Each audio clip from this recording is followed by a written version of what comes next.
sorry I've been gone so long, but I'm back today to teach you how to make a jumpsuit pattern. And what we're gonna do, if you have a torso pattern, get that. And then you're also gonna need a pair of pants, whether they be tights or whatever. They need to be a pair of pants that you have the whole top of, not something that a pocket is cut out of. So get that, and let's get started on your jumpsuit.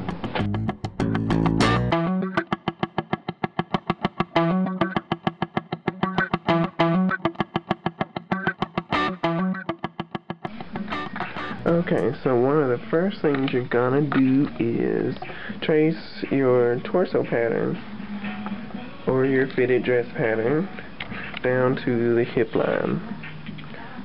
So trace all of that and trace all of your markings and transfer it over to your piece of paper that's underneath.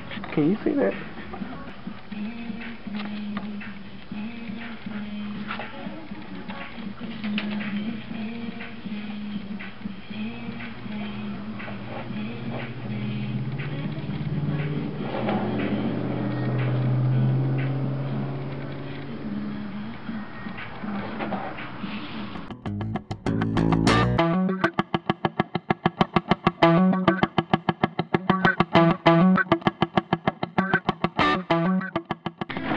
Next, if the pair of pants you have don't go all the way up to your natural waistline, then you need to measure down 3 inches. And that's usually about where our pants meet. Now, if they do go up to your natural waistline, then you need to make them meet right up there. You don't have to draw anything, okay?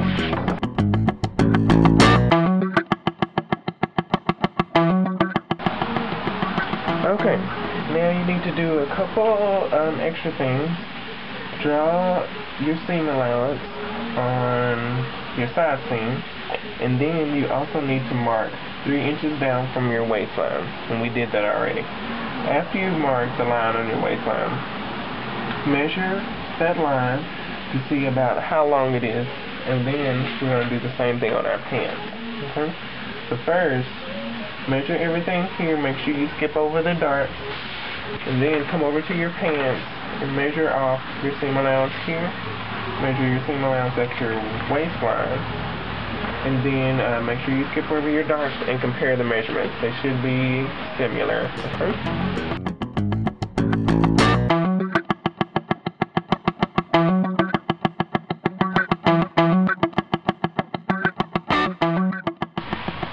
Okay, I compared my measurements, and measurement on my torso is 8 1/8, and the measurement on my pants is 8 inches, so that's about 1/8 of an inch off, and luckily it's on my torso, so it's close enough. What we're going to do, come down here, take your center line and draw it all the way down your center front. Extend it down, then come over on your pants and find out where your grain line is and move that over to your center front to where it matches up there. Let's see if we can see that. So this is where my old grain line was. And then I moved it over the same amount at the top and the bottom. Alrighty. And then we can see on your pants, your center front seam should actually angle out a little bit from your grain line. It shouldn't be perfectly even. So what we're going to do is right here where it joins your center front seam, where the actual seam line is, we're going to join that with our mark on our torso.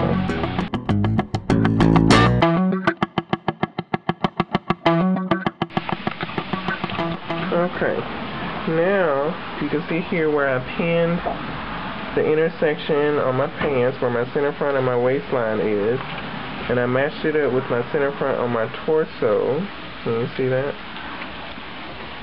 And I matched my grain line all the way down with the one that I drew behind it. So all of that should match up. Then all that's left to do with it is trace the edge of it and then we'll go into the detail.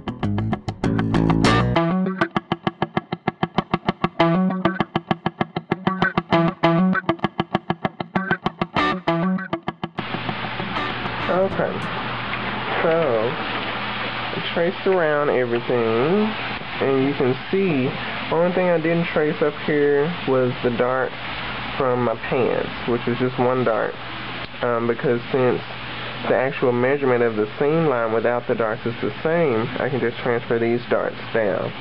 So I kept all of that, and I drew my whole pant leg. I think you can see that.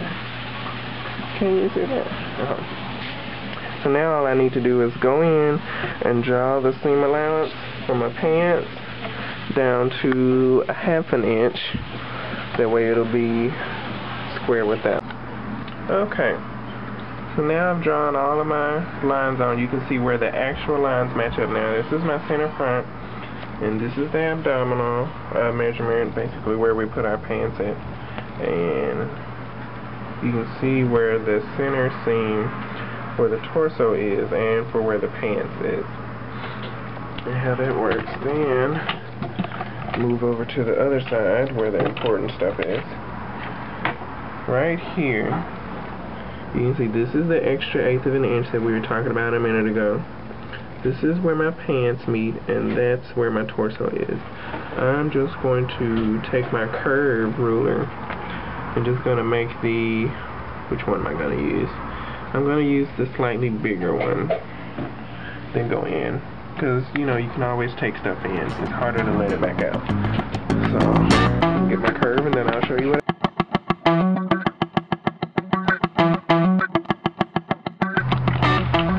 Okay, now if you look really closely here, you'll see there's a third line that I drew almost right in the middle that blends with the pant leg line way down here. So I just took my hip curve, and I didn't use the part where it was real curvy at the top. I used the part a little further down. I just made it like that. Zoom out so you can see how that looks. Then go back to closeness. And right here, you can see that's where the other measurement is. Just made it there, drew it down.